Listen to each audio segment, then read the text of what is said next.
सगे बाप और सौतेली माँ ने अपनी बेटी यास्मीन का 5 लाख रुपयों में सौदा तय कर लिया। कहने लगे, बेटी इसके साथ कुछ दिन ही तो बिताने हैं, जैसे ही मौका मिलेगा तुरंत भाग आना। निकाह हुआ। यास्मीन अपने सोहर के साथ ससुराल पहुंची। जैसे ही रात हुई तो उसका सोहर यास्मीन की तरफ देखते हुए कहने लगा, मैं तुम्हारी हर ख्वाहिश पूरी करूंगा, तुम जो चाहोगी मैं तुम्हें ला कर दूंगा, लेकिन कभी मुझे छोड़कर मत जाना। मैं नहीं जानता कि मुझ में ऐसी क्या कमी है जिसकी वजह से मेरी 2 बीवियां मुझे छोड़कर चली गई, क्योंकि मैं जानता हूँ मेरे पास वो सब कुछ है जिसे पाने की हसरत हर लड़की की होती है। यास्मीन उसकी बातें सुन तो रही थी, लेकिन साथ ही साथ मन ही मन उसका सारा माल हड़प कर भागने का प्लान भी बना रही थी। अगले दिन यास्मीन की नजरें बार बार बस टाइम पर ही रुकी हुई थी कि कब मौका मिले और मैं यहाँ से भाग जाऊं। यास्मीन ने मोबाइल निकाला और अपने अब्बू को मैसेज किया, अब्बू मुझे पता चल गया है जेवरात और पैसे कहाँ रखे हैं, बस आप टाइम बताएं यहाँ से कब निकलना है। बाबा ने यास्मीन से कहा, मैं रात को 1 बजे बाइक पर तुम्हारे घर के सामने मिलूंगा, जैसे ही मौका मिले तुरंत बाहर आ जाना। जैसे ही आधी रात गुजरी, यास्मीन ने देखा कि उसका सोहर अब सो चुका है। धीरे से उठी, जल्दी जल्दी जेवरात और पैसे इकट्ठे किए और तुरंत घर से बाहर निकल आई। बाहर उसके बाबा पहले से ही इंतजार में खड़े थे। जल्दी से बाइक पर बैठी और सूरज निकलने से पहले ही शहर छोड़ भागे। इधर जब उसके सोहर की सुबह आंख खुली तो देखता है कि यास्मीन घर से गायब है। शोर मचाने लगा, लेकिन अब कर भी क्या सकता था, अब तक तो बहुत देर हो चुकी थी। मोहल्ले वाले इकट्ठे हो गए, पुलिस कंप्लेन की, यास्मीन के घर पहुंचे, लेकिन वहां से वो लोग रातों रात ही जा चुके थे। यास्मीन सब कुछ लूट कर ले गई थी। अब उन्होंने दूसरे शहर में एक मकान किराए पर ले लिया था। यास्मीन का बाप बहुत खुश था, शाबाश बेटी, इस शादी में हमको पूरे 10 लाख रुपयों का फायदा हुआ है। यास्मीन ने नए कपड़े खरीदे, सौतेली माँ ने भी अपने लिए सोने के गहने खरीदे और बाप ने नई बाइक खरीदी। पूरा परिवार खुश था। यास्मीन की 2 सौतेली बहनें भी थी, वो भी इसी तरह से जाली शादियां करके लोगों का माल हड़प कर रातों रात गायब हो जाया करती थी। कहने का मतलब ये है कि पूरा परिवार ही इस फरोड़गर्दी के घिनौने जुर्म में बराबर का शामिल था। यास्मीन 10वीं क्लास पास थी और बाकी उसकी दोनों सौतेली बहनें बस 5वीं क्लास तक ही पढ़ी हुई थी। कुछ दिन गुजरने के बाद उनके घर फिर एक रिश्ता आया। 50 साल का बूढ़ा था जो शादी करना चाहता था। उसको लड़कियां दिखाई गई, लेकिन उसने पसंद यास्मीन को किया। वो बूढ़ा शख्स बहुत अमीर था, उसके पास बड़ा बंगला, बड़ी गाड़ी, हर तरह की सहूलियत का सामान था। यास्मीन का सौदा 5 लाख रुपयों में तय कर दिया गया। निकाह हुआ और उस बूढ़े शख्स के साथ चली गई। वो बूढ़ा शराब बहुत पीता था, जिसकी वजह से किसी न किसी बीमारी से हर वक्त घिरा रहता था।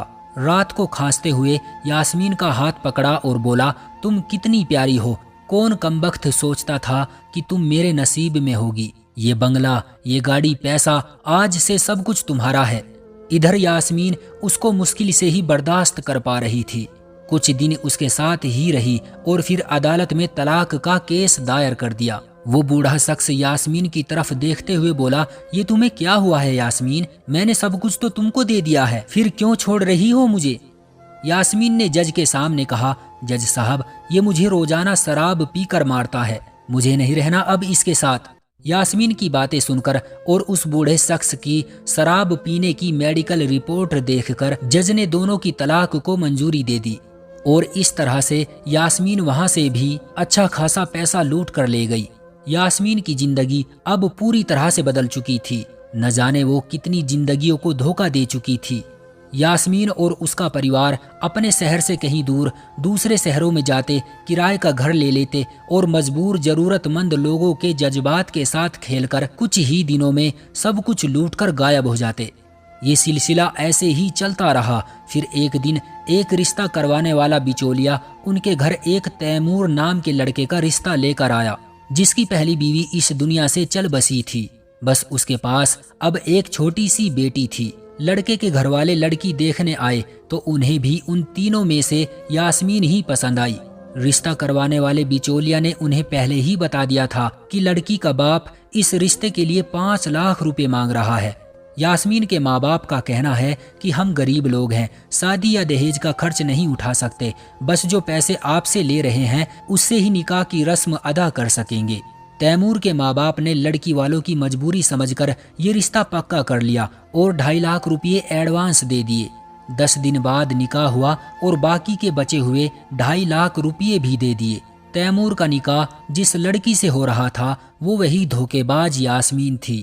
رات کا وقت ہوا، یاسمین دلہن کے لباس میں سج دھج کر بیٹھی ہوئی تھی، لیکن تیمور کو تو جیسے یاسمین سے کوئی مطلب ہی نہ تھا۔ وہ تو بس اپنی بیٹی کو گود میں بیٹھا کر کھانا کھلا رہا تھا۔ تیمور نے بیٹی کا ماتھا چوما اور بولا، میری بچی، آج میں بہت تھک گیا ہوں۔ ادھر یاسمین بھی یہ سب منظر دیکھ رہی تھی اور وہ تیمور کی بے بسی کو بھی محسوس کر رہی تھی۔ پھر آگے بڑھ کر یاسمین نے پریسا کی طرف ہاتھ بڑھایا اور اسے گود میں اٹھا لیا۔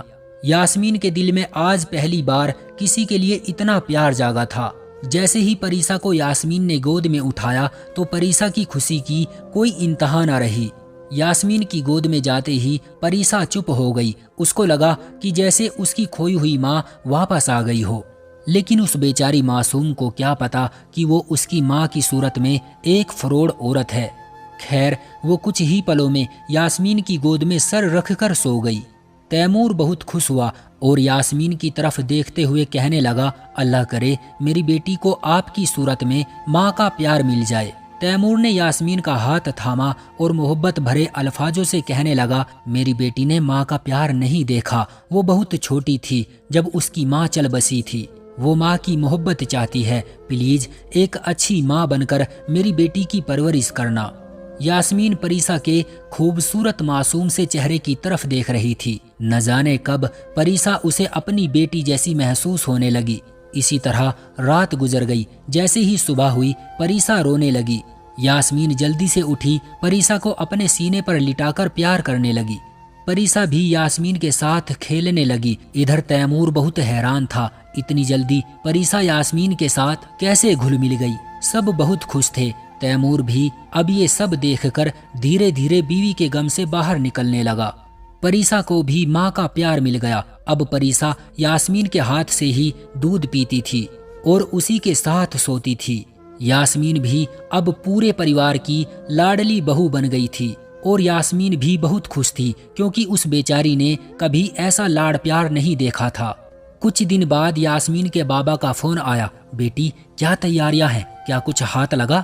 جلدی سے وہاں سے بھاگنے کی تیاری کرو، تمہیں پتا ہے ایک اور جگہ سے شادی کا آفر آ رہا ہے، پورے 20 لاکھ روپے مل رہے ہیں۔ یاسمین خاموش ہو گئی، وہ تو اندر سے بجھ سی گئی تھی۔ فون بند کر دیا۔ شام کا وقت تھا۔ تیمور نے پریسا کو کاندھے پر بیٹھایا ہوا تھا۔ یاسمین بھی ان کے پاس آ کر بیٹھ گئی۔ تیمور نے یاسمین کی آنکھوں میں دیکھا۔ یاسمین پریشان ہو؟ سب کچھ ٹھیک تو ہے نا؟ یاسمین نے تیمور کا ہاتھ پکڑ لیا اور بولی، تیمور مجھے کبھی خود سے جدا تو نہیں کرو گے نا؟ تیمور مسکرانے لگا، یہ کیا بات ہوئی؟ بھلا میں تم کو خود سے جدا کیوں کروں گا؟ تم میرے اور پریسا کے جینے کی وجہ ہو۔ یاسمین نے پریسا کو اپنے سینے سے لگا لیا۔ وہ اب پریسا کی محبت اور پریوار کی طرف سے دی جانے والی عزت میں پوری طرح سے گرفتار ہو چکی تھی۔ اگلی صبح پریسا کی طبیعت بہت خراب ہو گئی۔ ڈاکٹر کے پاس لے گئے تو ڈاکٹر نے پریسا کو انجیکشن لگایا۔ پریسا کے ساتھ یاسمین بھی رونے لگی، میری بیٹی کو درد ہو مجھ سے برداشت نہیں ہوتا۔ یاسمین نے پریسا کو ساری رات اپنے سینے پر لٹا کر رکھا۔ تیمور بہت خوش تھا، آخر خوش بھی کیوں نہ ہو، یاسمین پریسا سے اس کی سگی ماں کی طرح محبت جو کرتی تھی۔ تیمور یاسمین کی ہر خوشی کا خیال رکھتا تھا، لیکن ادھر یاسمین کا باپ یاسمین کو اب دھمکیاں دینے لگا۔ یاسمین میں تم کو کہہ رہا ہوں اب وہاں سے بھاگ آؤ۔ یاسمین روتے ہوئے کہنے لگی، بابا بس کرو، اب مجھے اب جینے دیں، مجھے اب دولت پیسے کچھ نہیں چاہیے، مجھے اب نہیں بھاگنا۔ بابا تیمور بہت اچھے انسان ہیں، میرا بہت خیال رکھتے ہیں، بابا میں اب یہیں رہنا چاہتی ہوں۔ لیکن یاسمین کی باتوں کا اس کے بابا پر کوئی اثر نہ ہوا اور یاسمین کو دھمکی دیتے ہوئے بولے، دیکھ یاسمین اگر تو نہ آئی تو میں وہاں آ کر تمہارے بارے میں سب کو سچ سچ بتا دوں گا، پھر وہ لوگ تمہیں دھکے مار مار کر گھر سے نکالیں گے۔ यास्मीन खुदा का वास्ता देने लगी, बाबा ऐसा ना करना, मैं जीते जी मर जाऊंगी। इतने में परीसा माँ माँ कहते हुए यास्मीन के पास आ गई। यास्मीन ने जल्दी से परीसा को गोद में उठा लिया। क्या हुआ मेरी शहजादी को, बहुत भूख लगी है? इतना कहकर यास्मीन उसे दूध पिलाने लगी और फिर तैमूर की तस्वीर को सीने से लगाकर रोने लगी। आसमान की तरफ देखकर कहने लगी, या अल्लाह, मैं जानती हूँ मैंने बहुत गुनाह किए हैं, मैं अपने गुनाहों की माफ़ी मांगती हूँ। मुझे तैमूर और मेरी बेटी परीसा से जुदा ना करना, मैं मर जाऊंगी। इसी तरह शादी को 1 साल हो गया था। तैमूर यास्मीन के लिए आज सोने की अंगूठी लेकर आया था। यास्मीन से मोहब्बत भरे अंदाज में कहने लगा, मेरी पहली बीवी के जाने के बाद मैंने जीना छोड़ दिया था, लेकिन यास्मीन तुम्हारे आने से मुझे दोबारा जिंदगी मिली है। यास्मीन भी बहुत खुश थी। शुक्रिया तैमूर, मुझे इतनी खुशियां देने के लिए। इतने में पुलिस की गाड़ी का सायरन बजने लगा। पुलिस के जवान दरवाजा खटखटाने लगे। तैमूर के माँ बाप सब लोग जाग गए। दरवाजा खोला, एक पुलिस वाला चिल्लाने लगा, तलाशी लो घर की, यहीं छुपी हुई है, उसे ढूंढ निकालो। तैमूर के माँ बाप ने पुलिस वालों से पूछा, आखिर हुआ क्या है? इतने में एक पुलिस लेडी कांस्टेबल यास्मीन को बालों से पकड़कर ले आई। कमीनी अब इस घर को लूटने की तैयारी थी। सामने यास्मीन का बाप भी खड़ा था। यास्मीन रोने लगी। पुलिस वालों ने यास्मीन के बारे में सब कुछ सच सच बता दिया। सब हैरान थे, इतना बड़ा धोखा। यास्मीन खामोश सर झुकाए खड़ी थी। तैमूर ने यास्मीन से पूछा, क्या ये सच है, तुम एक फ्रॉड औरत हो? यास्मीन रोते हुए कहने लगी, तैमूर मेरी बात तो सुनो। तैमूर ने चिल्लाकर कहा, हाँ या ना में जवाब दो।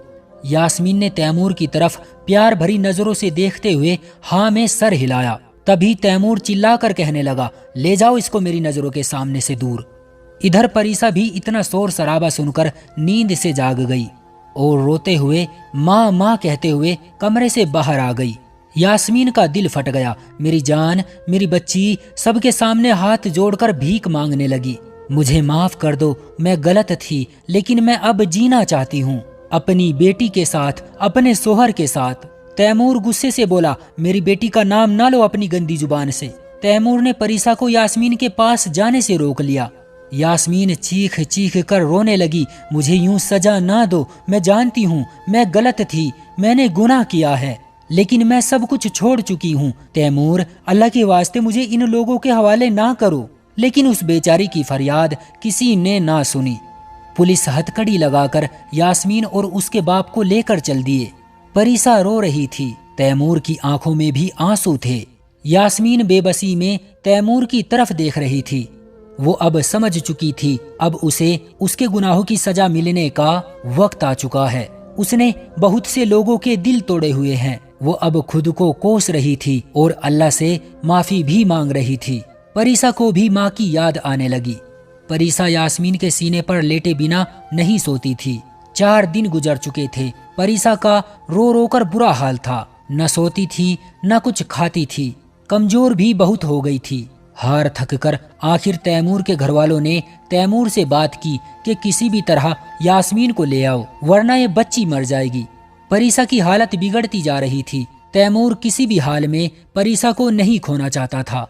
आखिर बेटी के हाथों मजबूर होकर तैमूर भी राजी हो गया। थाने जाकर पुलिस वालों से बात की, एक वकील खड़ा किया। यास्मीन और उसके माँ बाप अब जेल जा चुके थे।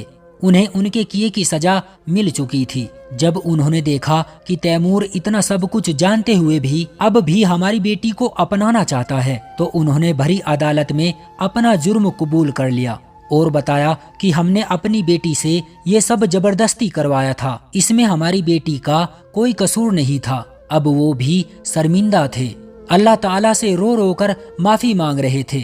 2 दिन में ही तैमूर ने वकील के साथ मिलकर यास्मीन को छुड़वा लिया और उसे घर ले आया। यास्मीन दौड़ते हुए आई, परीसा को सीने से लगाकर चूमने लगी। मेरी जान, मेरी बच्ची, तैमूर की तरफ देखते हुए नजरें झुका ली। तैमूर का दिल भी अब साफ हो चुका था। तैमूर ने यास्मीन को अपने करीब किया और मुस्कुराकर कहने लगा, अब छोड़कर तो नहीं जाओगी ना हमको? यास्मीन झुकी और तैमूर के कदमों में बैठ गई। आंखों में आंसू थे। कांपती आवाज में कहने लगी, मर जाऊंगी आपके बिना। तैमूर ने हाथ थामकर यास्मीन को खड़ा किया और प्यार से देखने लगा। اور اس طرح سے ایک دھوکے باز فراڈ لڑکی ایک عزت کی زندگی جینے لگی۔ دوستو، یہ کہانی آپ کو کیسی لگی ہمیں کمنٹ کر کے ضرور بتائیں۔ ویڈیو کو لائک کر دیجئے اور اسی طرح کی کہانیاں لگاتار دیکھنے کے لیے چینل کو سبسکرائب کر کے گھنٹی کو دبا کر آل پر سیٹ کر لیجئے تاکہ آنے والی ویڈیو کا نوٹیفیکیشن آپ کے پاس ترنت پہنچے۔ میں ملتا ہوں آپ سے اگلی ویڈیو میں، تب تک کے لیے دھنیہ واد۔